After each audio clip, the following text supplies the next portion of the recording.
अगर आप जिम जाते हैं या सोशल मीडिया पर फिटनेस वीडियोस देखते हैं तो आपने क्रिएटिन का नाम ज़रूर सुना होगा।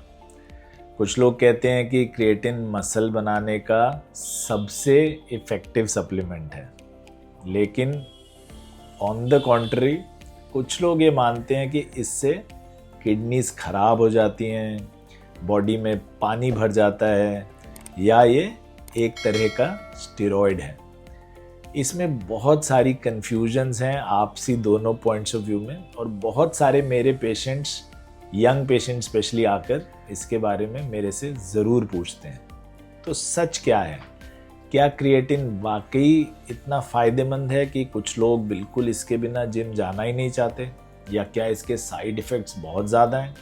और सबसे ज़रूरी बात, किसको क्रिएटिन लेना चाहिए और किसको बिल्कुल नहीं लेना चाहिए।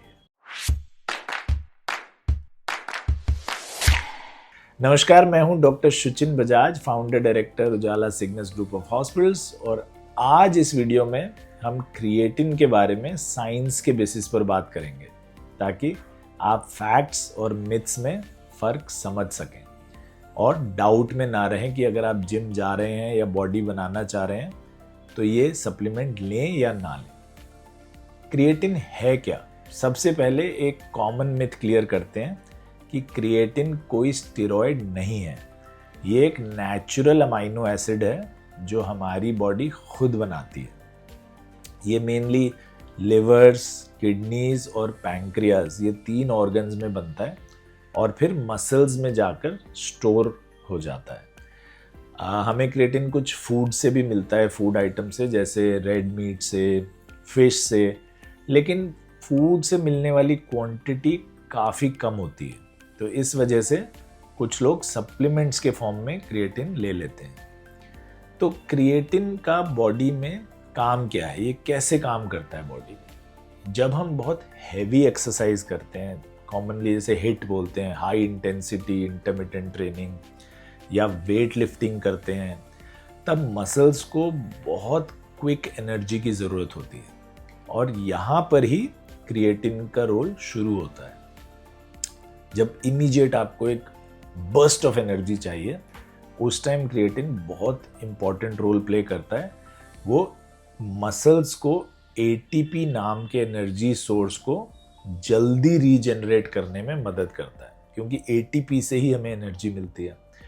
तो इससे जो शॉर्ट ड्यूरेशन और हाई इंटेंसिटी एक्टिविटीज़ हैं, जिसमें हाई इंटेंसिटी लगती है, उसमें परफॉर्मेंस इम्प्रूव हो जाती है।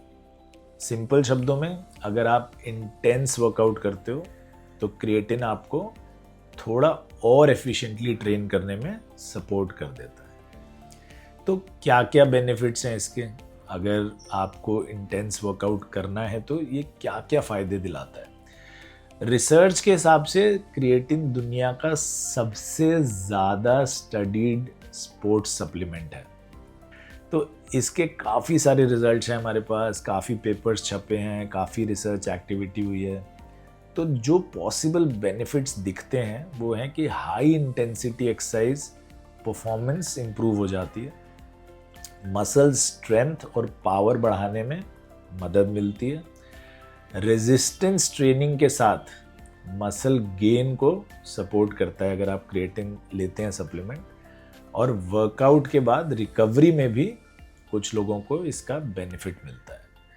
तो ये सारे जो हैं ये डॉक्यूमेंटेड रिसर्च है, इसके बारे में हमने काफ़ी पढ़ाई की है। तो ये सारे बेनिफिट्स हैं, और रीसेंट रिसर्च जो है वो ये भी सजेस्ट कर रही है कि क्रिएटिन पर ब्रेन हेल्थ और हेल्दी एजिंग के कॉन्टेक्स्ट में भी कुछ कुछ फ़ायदे दिख सकते हैं। तो इसके ऊपर अभी बहुत रीसेंट रिसर्च चल रही है, लेकिन इन एरियाज़ में अभी मेरे हिसाब से अभी और एविडेंस की ज़रूरत है। तो इसके लिए मैं अभी नहीं कहूँगा कि ये ब्रेन हेल्थ में बहुत हेल्प कर रही है या नहीं, अभी और रिसर्च इस पर चलेगी।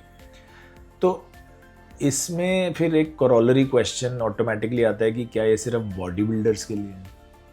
बिल्कुल भी नहीं। अगर आप रेगुलर जिम गोअर हैं, रेगुलर स्ट्रेंथ ट्रेनिंग करते हैं, या किसी स्पोर्ट में हाई इंटेंसिटी परफॉर्मेंस की ज़रूरत आपको होती है, तो क्रिएटिन बेनिफिशियल हो सकता है आपके लिए। लेकिन अगर आप बिल्कुल सेडेंट्री लाइफस्टाइल जी रहे हैं और एक्सरसाइज नहीं कर रहे हैं तो क्रिएटिन लेने से कोई फ़ायदा नहीं मिलेगा आपको, कोई उसका यूज़ नहीं है आपके लिए। तो डेफिनेटली एक्सरसाइज तो सबको करनी चाहिए, तो उसमें आपको मिल सकता है। और याद रखिए, सप्लीमेंट कभी भी एक्सरसाइज और बैलेंस डाइट को रिप्लेस नहीं कर सकते हैं। उसका कोई अलग तरीका नहीं है कि आप अपनी डाइट को कंट्रोल करें और अपने एक्सरसाइज ज़रूर करें एटलीस्ट 5 डेज अ वीक। तो अब इसके साइड इफ़ेक्ट्स क्या हैं, और इसी पर सबसे ज़्यादा कन्फ्यूजन है। इसीलिए मेरे पेशेंट्स मुझसे आगे पूछते हैं कि जी इससे किडनी या कुछ अलग प्रॉब्लम तो नहीं हो जाएगी अगर हम लेंगे। तो अगर आप रिकमेंडेड डोज में लेते हैं और आप बिल्कुल हेल्दी हैं तो क्रिएटिन सेफ माना जाता है। कुछ लोगों को शुरुआत में हल्का वाटर रिटेंशन होता है या थोड़ा वेट गेन फील हो जाता है। ये ज़्यादातर मसल्स के अंदर पानी स्टोर होने की वजह से होता है। कोई अनहेल्दी फैट वगैरह नहीं बढ़ता है इससे। तो जो शुरू में थोड़ा ब्लोटिंग या थोड़ा वाटर रिटेंशन या थोड़ा वेट गेन है वो इसी वजह से होता है। कुछ लोगों को स्टमक डिस्कम्फर्ट भी हो जाता है ब्लोटिंग के साथ साथ, स्पेशली अगर एक साथ बहुत ज़्यादा डोज ले लो तो स्टमक डिस्कम्फर्ट और ब्लोटिंग बहुत कॉमन है। तो इसीलिए इस सप्लीमेंट्स को रिकमेंडेड डोज में ही लेना है और प्रॉपर हाइड्रेशन के साथ लेना बहुत ज़रूरी है। तो जो मोस्ट कॉमन क्वेश्चन पे आते हैं, जो बार बार पूछा जाता है कि क्या इससे किडनीज़ को नुकसान पहुंचता है, क्योंकि ये सबसे कॉमन सवाल है, सभी मुझसे पूछते हैं। तो इसका जवाब देना बहुत ज़रूरी है कि हेल्दी किडनीज़ वाले लोगों में रिसर्च के हिसाब से रिकमेंडेड डोज पर क्रिएटिन से किडनी डैमेज का कोई एविडेंस नहीं मिला है। So there is no correlation. अगर आपकी किडनीज़ पहले से हेल्दी हैं, आप यंग हैं और रिकमेंडेड डोज में ले रहे हैं। लेकिन अगर किसी को पहले से क्रोनिक किडनी डिजीज़ है या किडनी फंक्शन उसका इम्पेयर्ड है तो बिना डॉक्टर की सलाह के क्रिएटिन बिल्कुल भी नहीं लेना चाहिए। इसी तरह अगर आपको कोई सीरियस मेडिकल कंडीशन है या आप कोई रेगुलर मेडिकेशन पर हो, किसी डॉक्टर की कोई रेगुलर लंबी दवाई चल रही है, तो सप्लीमेंट शुरू करने से पहले डॉक्टर से ज़रूर बात करें अपने, और साथ साथ में किसी डाइटिशियन को भी इन्वॉल्व करें ताकि वो डाइट पर भी आपके साथ काम कर सकें। तो किन लोगों को एक्स्ट्रा प्रिकॉशन लेना चाहिए इसके लिए? अगर डेफिनेटली आपको पहले से किडनी डिजीज़ है तो सुपर प्रिकॉशन की ज़रूरत है। अगर आप प्रेग्नेंट हैं या ब्रेस्ट फीडिंग कर रहे हैं तो डॉक्टरी सलाह बहुत ज़रूरी है। अगर आप बहुत यंग हैं, 18 साल से कम हैं, तो बिना डॉक्टरी सलाह के बिल्कुल ना लें।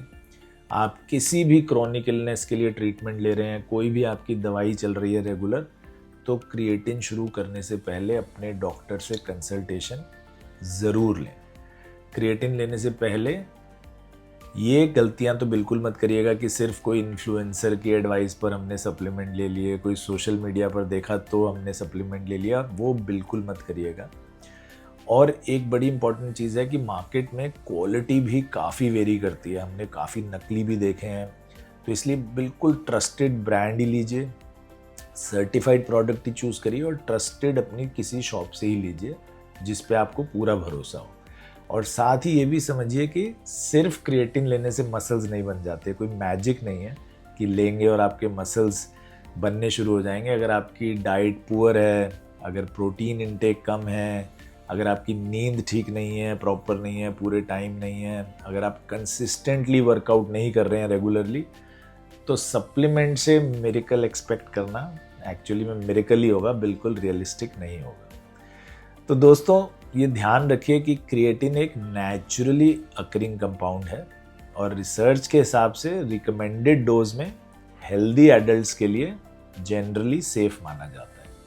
ये स्ट्रेंथ ट्रेनिंग और हाई इंटेंसिटी एक्सरसाइज करने वाले लोगों की परफॉर्मेंस और मसल गेन दोनों को सपोर्ट कर सकता है और उसके पीछे रिसर्च पेपर्स पब्लिश्ड हैं।